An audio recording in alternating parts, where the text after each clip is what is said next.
Vahimlik asar to'g'riqlikdagi vahima. Avtori Harida. Birinchi qism. Vay adash, o'ynag'il qachon mangamiz? Men texi opamdan ruxsat olmadim. Yarim soat saqlab turg'ina. Ma'qul, men bu tex tayyorlik qilib bo'lmadim. Tezroq bo'la. Yulduz bilan birga seni saqlab turayli. Ma'qul. Shundaq deb telefonni uzdimda. Tezli sirtqi mengishdan tayyorligini qildim. Bugungi o'ynag'ili berishni nishon qilgan o'rnimiz to'g'riqlik bo'lg'achqa bir qadar erkinroq. Tantarbiya kiyimlarini kiyib, susli girim qilib, opamning yoniga chiqdim. "Appa, sizga deydigan gapim bor edi." "Nima gap edi?" dedi. Gul keshtilayotgan opam menga qarabmi qo'ymay. "Shu bugun sinfdagi qizlarning bir faoliyati bor edi." dedim opamga livimni tishlab, ko'zlarimni tikib turib, o'tinish talaffuzida. "Nima faoliyat?"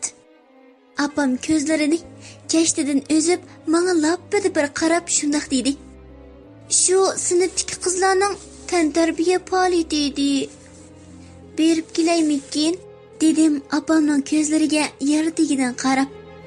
"O'yin desa, qolgan bo'lsiz chiroyli qizim. Barmang desam, unamtingiz." dedi opam kulib. Nima deyishimni bilolmay turibli qoldim. "Ma'qul, berib keling. Lekin ma uyni balduroq toparsiz a?" dedi opam. Ma'qul deganimcha telefonimni ko'taribla aldirib uydan chiqib ketdim. Uydan chiqibla Gulzarga telefon qildim. "Neda adash? Yulduz bilan uyingning oldidagi to'qmushisini saqlayapmiz. Ha, seni ko'rdim."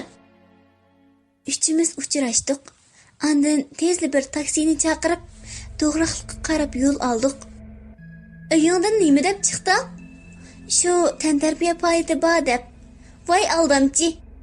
To'g'riqlikda harakat qilishmi tantarbiya faoliyati-ku? Voy hayyar." Qizlar bilan kulishib, paranglashib mangdik. Biz uchimiz yaxshi do'stlardan edik. Nada o'yin, nada jadal desa, bizning ismimiz bor edi. Qiz bola bo'lganimiz bilan kapsizligimiz o'g'illarni besib tushatdi-da. Mana bugun yana shu kapsizligimiz tutib, to'g'riqlikka qarab mang'an edik. "Oy, qizlar, uchinglar yolg'iz to'g'riqlikka qarab mangdinglarmi? Hamroyinglar yo'qmi nima? Zerikib qolasizlarmi?" dedi shopir yigit sat hijib. "Hammaxon ochilarni hamroh qilib olishning o'rni yo'q bu yerda. O'zimizga o'zimiz yetishimiz." dedim men bo'sh kelmay. "O'g'rilib qochmisan yana chiroyli qizlar?" dedi yana shopir. "Ikki to'xtab gap so'rab, jili qildiganlar aramimizni buzmasa, boshda ishda zerikmaymiz. O'g'rining yurgi 10 emas, bizni elib qochqili. Mashinangizni jim o'tirib haydan usab qolasiz." dedim zarda bilan sat olib. Shopir yigitmi so'zidan to'xtadi. 2 soatdan ortiq yo'l yurib, oxiri to'g'riqlikka keldik. To'g'riqlikning manzarasi shunchalik chiroyli edi. Ko'zning himmati bilan oltin rang olgan yupurmoqlar, eriqda sharqirab eqiyotgan suvlar, kuzning sochlarimizni uchirib turgan mayin shamili dilni shunchalik xush etdi. Biz to'g'riqlikqa ishkirlab kiraverdik. Telefonlarimizda to'xtamay rasmga tushirdik. Bir-birimizni rasmga tortatdik. Keng tabiatning yorqin julosi bo'lgan to'g'riqlikda ko'ngillik o'ynagan edik. Telefonlarimizning to'ki tugab, qo'rsqimizmi aytishga boshladi. "Adash, telefonimning to'ki qolmadi. To'xtani bergina." dedim Yulduzga. "Abla, so'mgini atiyanga mashinada unutib qoptiman." dedi Yulduz eg'izni tutib. "Endi qandoq qilamiz?" dedim. Biz bir-birimizga qarab jiddiylashib "Kechkirdi, qaytayli." dedi Yulduz o'ng'aysiz bir qiyofatda. "Telefonim etilib qoldi. Ishkinglarda bir shopirning nomeri bormi?" dedim men. Ularmi boshlarini chayqashdi. "Bu yerga hech qanday mashina qatnamaydi. Qandoq ketimiz?" Men "To'xtan borg'u" deb telefonni o'ynaverib etib qo'yibdiman. "To'xtan somki bilan mashinada qopdi. Endi qandoq ketimiz?" dedim Yulduz bilan Gulzarga qarab. Ular mı başlarını çayqashdi. Sizlar nimda qilsizlar? Ya biray shopirning nomerini mi saqlab olmabsizlar? Dedim chechilib. Shu bundaq ishlarga seni bor deb parvo qilmabdiq. Ularga qarab nima deyishimni bilolmay qoldim. Nima amal? Biz xeli mengibmi to'g'rilikdan chiqib ketolmadik. Shundaq yurib, biz to'g'rilikda yuribla ularning telefonining to'ki tugab etildi. Qop-qorong'u kechida to'g'rilikda 3 kapsiz qiz yolg'iz qoldik. Kimdan ko'ratdik? Kapsizlikni, sho'xlikni bosolmay to'g'rilikka kelgan o'zimizning ko'rimizda albatta. Qizlar, men qo'rqyapman, dedi Yulduz. Gulzar bilan ikkimizga ching chaplashib. Bo'ldi qila, bu to'g'rilikda bir kechani o'tkazmay amalimiz yo'q. Qo'rqma, ha? Dedim men. Anam menga to'g'rilikda jin bor degan, dedi Yulduz. Voy bir bo'ldi qila, o'zimizga o'zimiz qo'rqinch solmayli, dedim men. Jinning gapini anglab, menimi azroq qo'rqinish bosgan edi. Kecha shunchalik qorong'u. Atrofda qushlarning, hasharotlarning ovozlari anglanib turardi. Havo bir oz sovuq edi. Qo'rqinishdimi yoki sovuq ta'siridimi aytavur, titrabli turardik. Yuringlar, bundaq mengayvermay bir yerda o'ltiraylik, dedim. Biz bir qiyri to'raqning yeniga berib, bir-birimizga chaplashib o'ltirdik. Hammamiz o'zimizcha o'z-o'zimizni tillab g'udung'ishdik. Hey, opam meni baldur keling degandi. Uyga kech qolsam ansiraydigan odam. Uyga bormasam ansirab ning bo'lib ketgandi. Shu xiyollar bilan o'ltirib, ko'zim yumilishga boshladi. Uxlab qolsam jinim uchrab qolmanmi? deb o'ylab, tezlik ko'zimni ochdim. Ko'zimni ochsam, yonimda Yulduzmi, Gulzarmi yo'q turardi. Atrofga qarasam, boyamqi qiyri to'g'riqning yeni shu. Ular nega ketgandi? Atrofga bakrak zan soldim. Tuyuqsizlik qo'rqib varqiravatdim. Men yo'linib o'ltirgan qiyri to'g'riqning qo'zaqlari butunlay qip-qizil qon turardi. Yuragim tez-tez so'qib, o'pkam ig'izimga tiqilib qolgandek bo'ldim. To'g'riqning yenidan ketish uchun o'rnimdan turib yugurmoqchi bo'ldim. Butun badanim shunchalik og'ir. Put-qo'limda hech bir mag'dur yo'q edi. O'rnimdan turib, bari kuchimni yig'ib yugurishga boshladim.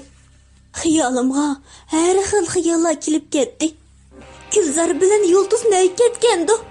Ajba ular to'g'riqdagi qon shulaningmidi? Yo'q. Xiyollarimdan o'zimni qo'rqib ketdim. Bir hazo yugurib, o'rnimda to'xtab atrofga qaradim. Men yanada boyi turgan yerimda. Yanada qiyri to'g'riqning yenida edim. Bu zodi nima ishdi? Behli qo'rqib Bu zodi nima ishdi? Behli qo'rqib Men jinning hikoyasini momam aytgan cho'chaklarda ko'p anglagan. Ajiba, rostila jin bormidi? Men jinga uchirgandimanmi? Shularni o'ylab turardim. Arqamda biri meni chaqirdi. Bu ovoz shunchalik tom ham surlik edi. Yoki ayolning ovozi ekanligini belgili bo'lmaydi. Yuragim shu topda so'qishdan to'xtab qolayli degan edi. Ovoz bara yaqinlab kelmoqda edi. Qaraganda rostli jinga uchirgan o'xshayman. O'lsam-u shu jinni bir ko'rib o'lay deb o'yladim. Shundoq o'ylagan paytda mo'ramga qo'pol bir qo'l qo'yildi. Yuragim shunchalik tez so'qiyotdi. Shu topda yurak so'qishimni o'zimni aniq anglayotdim. Bütün kuchim va jur'atimni yig'ib orqamga o'rildim. Orqamda hech kim, hech nima yo'q turardi. Yuragim bir qatim joyiga tushdi. Men cho'qim to'g'rilikdan chiqib ketishim kerak edi. Shunga yana yugurishga boshladim. Kallamda har xil xiyollar aks etdi. Gulzar bilan Yulduz qaynadi. Ular alvosining qurbonligi bo'lib ketganmidi? Ularni nimishqami bu nesbasqut to'g'rilikqa akelgan bo'lg'aydi. Menmi bu to'g'rilikda jinlarga yem bo'larmanmi?